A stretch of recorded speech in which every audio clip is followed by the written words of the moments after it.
અમદાવાદમાં દિવસે ને દિવસે પત્રકારની ઓળખ આપીને ખંડણી માંગવાના કિસ્સા સામે આવી રહ્યા છે। અમદાવાદ શહેરના દાણીલીમડા પોલીસ સ્ટેશન હદ વિસ્તારમાં મહિલા ફરિયાદીને બ્લેકમેલ કરી ખંડણી માંગીની ફરિયાદ કરવામાં આવી છે। 15 જુલાઈના રોજ રાત્રે જ્યારે ફરિયાદીના પુત્ર અને તેમના પાડોશીનો પુત્ર રમતા રમતા ઝઘડી પડ્યા હતા તે સમયનો વિડીયો આરોપીએ ઉતાર્યો હતો।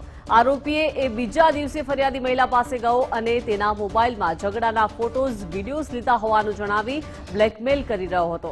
જો ફરિયાદી મહિલા રૂપિયા 25,000 નહીં આપે તો તે વિડીયો સોશિયલ મીડિયામાં વાયરલ કરી દેવાની ધમકી આપતો હતો અને જે બાબતે ફરિયાદી મહિલાએ અમદાવાદ પૂર્વ વિસ્તારના મહિલા પોલીસ સ્ટેશનમાં ફરિયાદ નોંધાવી હતી અને જેના આધારે આરોપીની ધરપકડ કરવામાં આવી છે।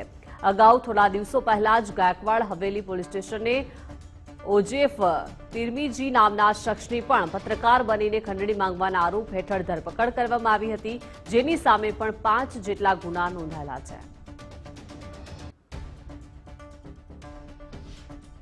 જો આ 25,000 રૂપિયાની રકમની માંગણી સાથે એમણે એવું કહ્યું હતું કે તમે મને પૈસા નહીં આપો તો આ તમારા ફોટોઝ અને વિડીયોઝ જે આ બનાવના છે એ હું સોશિયલ મીડિયા અને અન્ય વેબસાઇટ ઉપર અપલોડ કરીને વાયરલ કરી દઈશ।